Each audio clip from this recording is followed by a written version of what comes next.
Seorang putri tinggal di kastil mewah. Dia baru berusia 14 tahun, tapi dia sangat manja dan murung.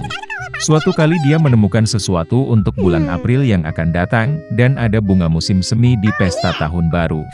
Dia mengeluarkan keputusan di mana dia mengumumkan awal musim semi, dan berjanji untuk dengan murah hati memberi hadiah kepada orang yang membawa tetesan salju ke istana. Di sebuah rumah kecil di pinggiran kota tinggal seorang ibu tiri bersama putri dan putri tirinya. Putri tiri adalah gadis yang sangat manis dan baik hati, dan namanya Masha. Ibu tiri dan putrinya sangat malas dan marah, dan dengan segala cara mereka menyakiti gadis malang itu. Mereka benar-benar ingin menerima hadiah yang dijanjikan oleh sang putri, tetapi mereka tidak dapat memikirkan di mana mendapatkan tetesan salju di musim dingin. Wanita tua itu memutuskan untuk mengirim Masha ke hutan untuk membawakan mereka bunga musim semi. Putri tiri mulai memohon kepada ibu tirinya untuk mengasihani dia, karena di luar gelap dan dingin. Dan jenis tetesan salju apa yang bisa ada di musim dingin? Tapi wanita tua yang rakus itu tidak mau mendengar apapun. Dia memberikan keranjang yang lebih besar dan mengusir Masha keluar dari pintu. Gadis yang membeku sangat ketakutan di hutan yang gelap. Tiba-tiba, di kejauhan, dia melihat cahaya. Dia senang dan pergi menemuinya. Ternyata itu adalah kobaran api besar, dan 12 orang menghangatkan diri di sekitarnya. Dengan mengumpulkan keberanian, gadis itu mendekati mereka dan memberitahu mereka bahwa ibu tiri yang jahat telah memaksanya pergi ke hutan dan mengumpulkan tetesan salju. Ternyata itu 12 bulan. Saudara-saudara merasa kasihan pada Masha, dan mereka memutuskan untuk membantunya. Saudara April melafalkan mantra, dan tiba-tiba musim semi datang di hutan dan di tempat terbuka. Salju mencair, rumput hijau muncul, tetesan salju bermekaran. Gadis itu mulai mengumpulkan bunga dan segera mengisi keranjang besar dengannya.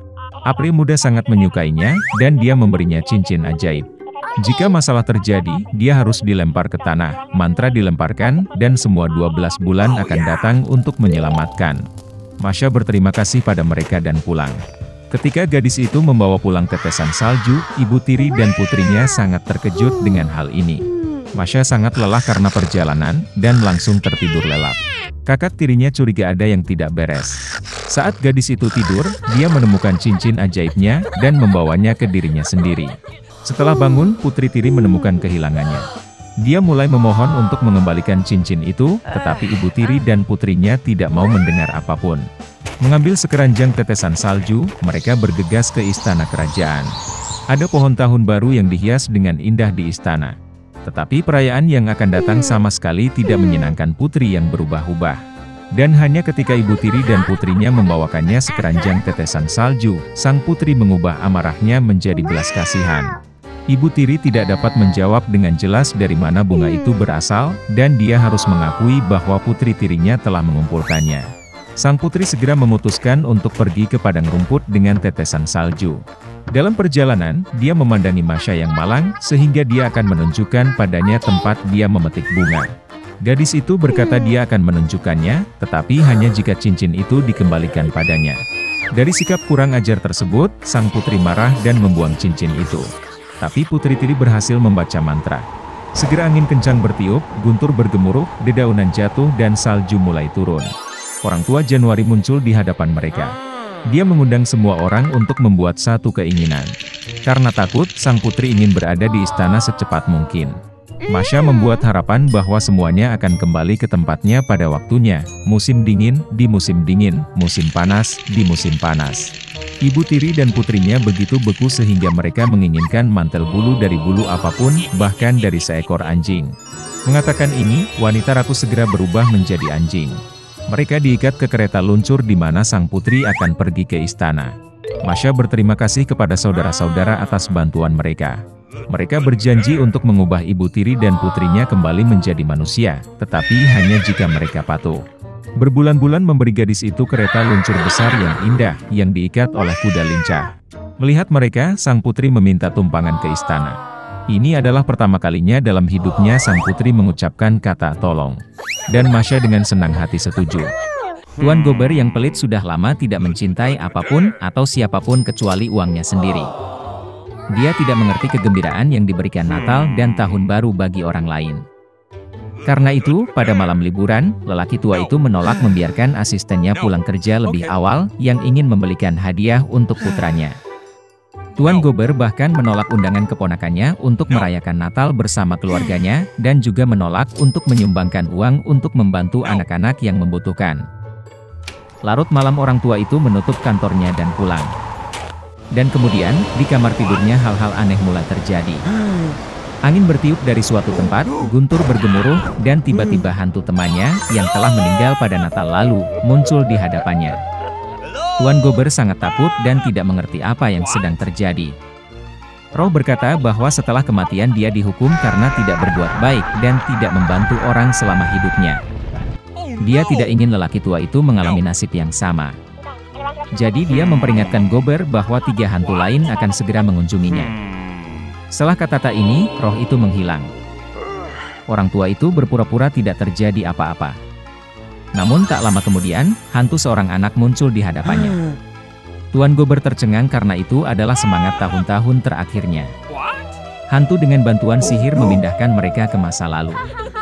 Orang tua itu melihat dirinya sebagai anak kecil di kota tempat dia dilahirkan dan dibesarkan.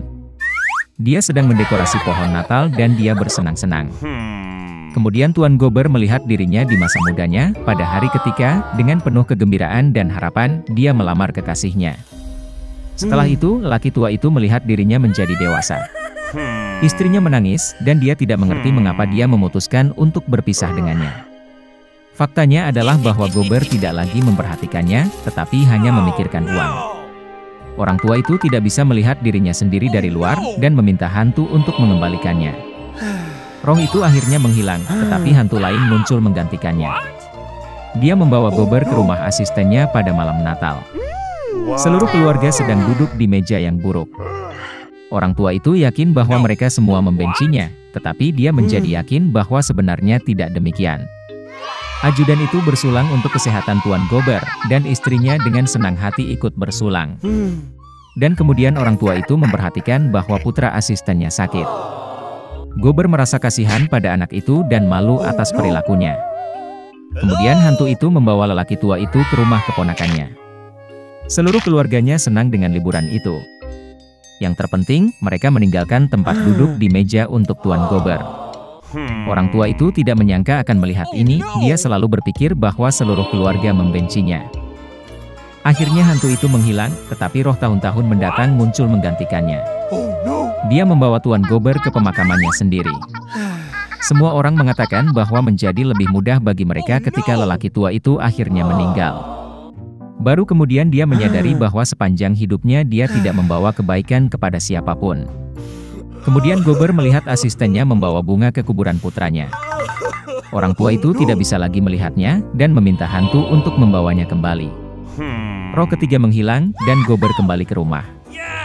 Orang tua itu akhirnya memutuskan untuk berubah menjadi lebih baik. Untungnya, dia menemukan bahwa waktu telah mundur beberapa jam. Tuan Gober memutuskan untuk tidak membuang-buang waktu. Dia masih punya waktu untuk mengubah segalanya.